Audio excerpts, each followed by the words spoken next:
परिचय? मेरा नाम मोहम्मद दीपक है भाई। मोहम्मद दीपक है आपका। मुस्लिम लोगों के लिए ढाल बनकर खड़े हुए मोहम्मद दीपक ने बजरंग दल से मुस्लिम लोगों को तो बचा लिया, लेकिन उन्हें खुद कितनी बड़ी मुसीबतों का सामना करना पड़ा ये शायद अब तक कोई नहीं जानता। दीपक ने अपना नाम बदलकर दूसरे धर्म की बड़ी ही बहादुरी से रक्षा की, लेकिन इसकी कीमत उन्हें अपने ही धर्म के कुछ लोगों से दुश्मनी भुगत कर चुकानी पड़ी।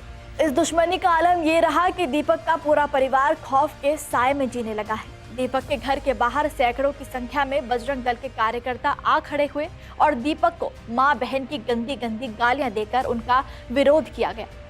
सोचिए कि जिसने भारत मां के सच्चे बेटे होने, देश के सच्चे नागरिक होने का फर्ज निभाया, वो अपनी मां के लिए गंदी गंदी गालियां सुनने पर मजबूर हो गया। क्या बीत रही होगी उन पर? लगातार चल रहे इंटरव्यूज में दीपक ने बताया कि उनका परिवार बीते एक हफ्ते से खौफ के साए में जी रहा है। दीपक ने कहा कि डर तो है ही, सबसे पहले परिवार ही डरता है। बेटी एलकेजी में पढ़ती है, वो स्कूल नहीं जा पा रही। मेरी तबीयत ठीक नहीं है, जिम भी नहीं चला पा रहा हूँ। घर में माँ और पत्नी है, काम तो करना ही पड़ेगा, लेकिन हालात ठीक नहीं है। इस समय मैं बहुत असहज महसूस कर रहा हूँ। डरने की कोई बात नहीं है, ऊपर वाले का डर होना चाहिए, पर जो हालात बने हैं उन्होंने परिवार को परेशान कर दिया है। तो वहीं आपको जानकर बेहद दुख होगा कि दीपक पर अत्याचार की सीमाओं को इस कदर लांघ दिया गया कि एक इंटरव्यू के दौरान चट्टान जैसे मजबूत बने दीपक कुमार अपनी आपबीती बताते बताते ना चाहकर भी रो पड़े, क्योंकि दीपक को बेहद दुख है कि इंसानियत की सच्ची राह पर चलने के कारण उनके साथ इतना बुरा सुलूक किया गया, इतना बुरा कि परिवार को खुद को धर्म में भी डर कर जीना पड़ रहा है।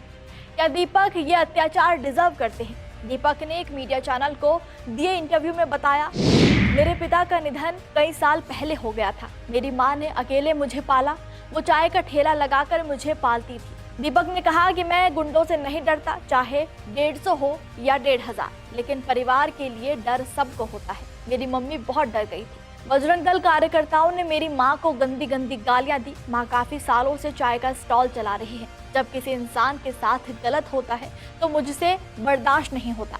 हम हमेशा उसके लिए स्टैंड लेते हैं, चाहे वो किसी भी जाति का हो या किसी भी धर्म का हो।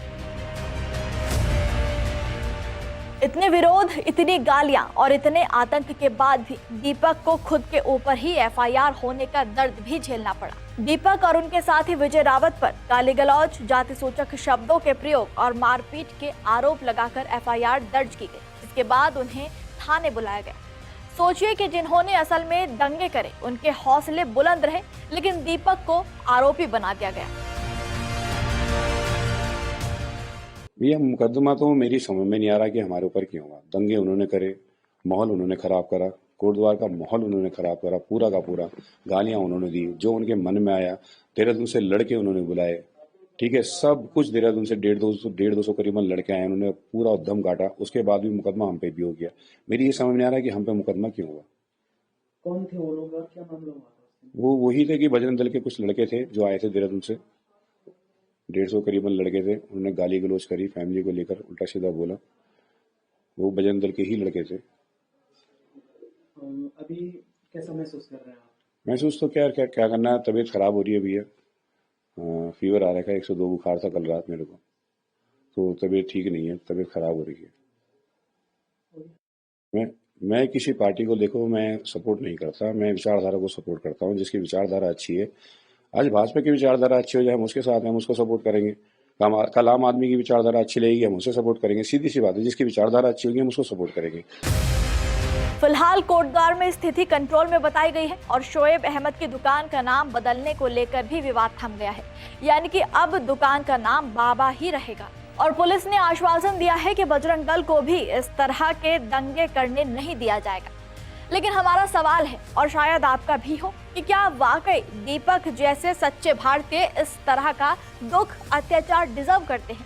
धर्म के नाम पर इस तरह खौफ फैला दिया गया है कि लोग इंसानियत का साथ देते हुए भी डरने लगे हैं और सोचने लगे हैं कि हमने सच का साथ दिया तो ना जाने हमारे साथ क्या हो जाए।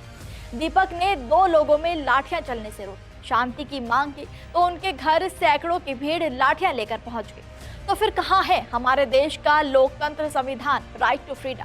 इंसान इंसानियत निभाने के लिए भी अब आजाद नहीं है, तो फिर कौन सी आजादी की बात हम करते हैं। गणतंत्र दिवस के दिन ही ये लोग अपने ही देश का माहौल खराब करने निकलते हैं, तो फिर क्या फायदा गणतंत्र दिवस मनाने का।